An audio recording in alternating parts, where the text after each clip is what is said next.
the regenerative agriculture, that's such a shift from not having any experience to going learning about it. And I assume that your family hasn't done any of that style of farming. No, not at all. So, so when I left the industry, and I had the land base and I had this desire to reconnect to nature because I'd been shown that there was something there that I needed to learn, So I thought, right, okay, let's take a deep dive into this. And there were a few, at the time, regenerative agriculture, or regen ag as it's often termed, was a growing space in Europe. It was quite a fledgling space. This is, when is this? 2018-ish, 17-ish, thereabouts. And there wasn't an awful lot of people sharing real learnings. There wasn't an awful lot of kind of tangible learnings coming out of it. But people were beginning to share their story, And this is where social media can, we often say social media is a curse, but actually in those times when you're trying to learn something from a community that's just forming, social media was a real blessing. So through socials, I was able to kind of pick out really cool projects, and I had all that time on my hands because I had no work. And I took about a year and a half off, and I visited projects that just really inspired me. Did you see anything that you wanted to do? No, you didn't. This is the thing. So it's not about the tools. It's not about the implementation of what we term like regenerative practices. What I was curious about was the underpinning philosophy. It's why people change and why people are doing, what's informing their decision-making process.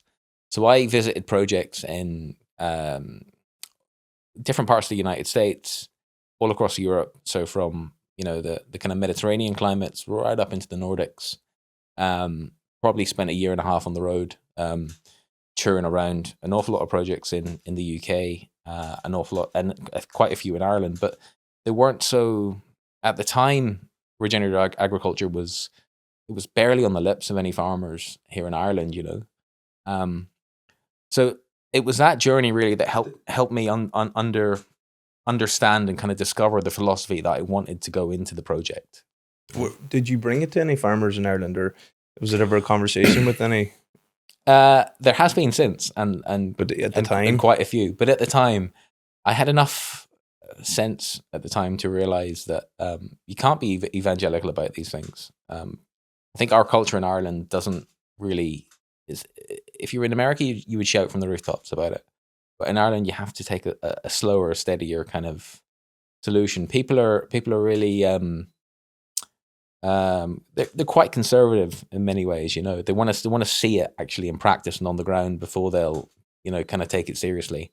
So I knew that that's where our focus had to be. So I came across the work of a guy called Alan Savory, he was the originator of something called holistic management. And holistic management, at its core, is a decision-making framework. It's a way to make decisions on the ground.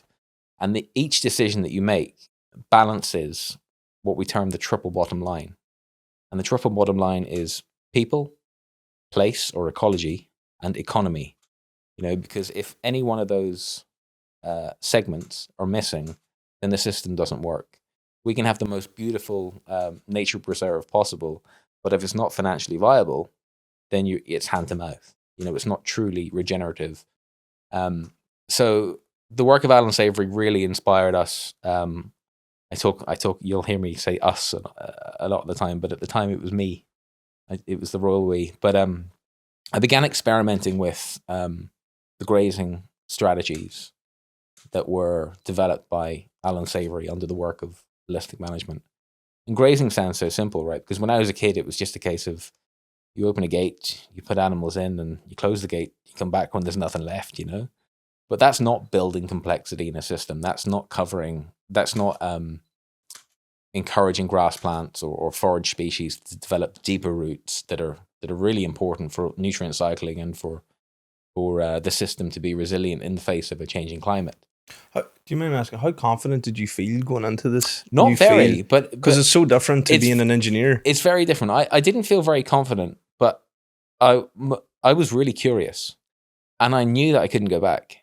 I knew that there were times when part of me wanted to go back and just like, oh, can I not just forget about this kind of? I mean, I call it like my environmental epiphany, but it's that's partly tongue in cheek, but it's actually really, really true as well. It was like my whole world was different after that particular experience when in the in that woodland system. So I knew I couldn't go back, and the only way was forward. So my curiosity would carry me through. So when I brought those practices back to Ireland, I couldn't really find anyone that was really doing this work, or certainly if they were, they weren't sharing it at the time. So I set about experimenting myself, and I originally started out on 4 acres just to see if it would work. So I took part of the farm that wasn't rented, I took it back into management and started doing really weird, funky stuff, bunching and moving sheep. So in regenerative circles, we view animal systems as a tool to manage or to interact with the ecosystem, the broader ecosystem. So in this case, sheep are just a tool. In a conventional system, you would look at sheep as a unit of production, right? So I was bunching and moving these animals, and with no other inputs on the farm, and I was taking pastures that were dominated, like north of 85% moss, very low forage value. You can't build a profitable farm off moss, right? But I was taking them back into grassland systems in about a year and a half with no inputs. So these are areas that traditionally only grew moss, and all of a sudden now we've got a thriving grassland system. And I was like, eureka, this actually works. So how long had you had to wait? Did you say a year and a half? It was about a year and a half, yeah. So that's a long wait. It's actually incredibly quick when you think about the cycles that nature functions on. Yeah, but for you're having to take a year and a half out. I suppose you having to be patient through that time. Absolutely, yeah. And did you know that would take that long? I didn't even know it was possible, to be quite frank. So how long would you have maybe given it? Do you know what I mean? That's a great question.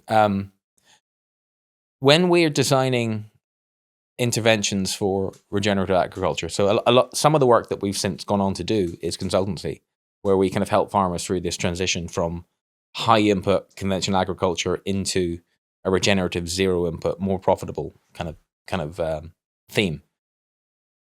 What we do is we build in opportunities to accept feedback at the earliest possible opportunity. We build in those kind of in engineering terms, we used to call them stage gates. It's like you have this grand plan of where you want to go, but you build in points where you check in with yourself and with how the system is developing during that time. So it's not about waiting a year and a half and then lifting the hood and seeing what's happened. But every time you go into that field, you're actually seeing a bit more complexity. You're seeing more grasses showing up. You're seeing a greater diversity of grassland showing up. Maybe you're seeing ground nesting birds coming in. Maybe you're seeing part of the field that's now developing a sward that's rooting deeper, that's no longer becoming completely inundated with water when it rains, but actually water is cycling more effectively. So there are all these little green lights along the way, do you know what I mean, that kind of give you enough confidence to keep going.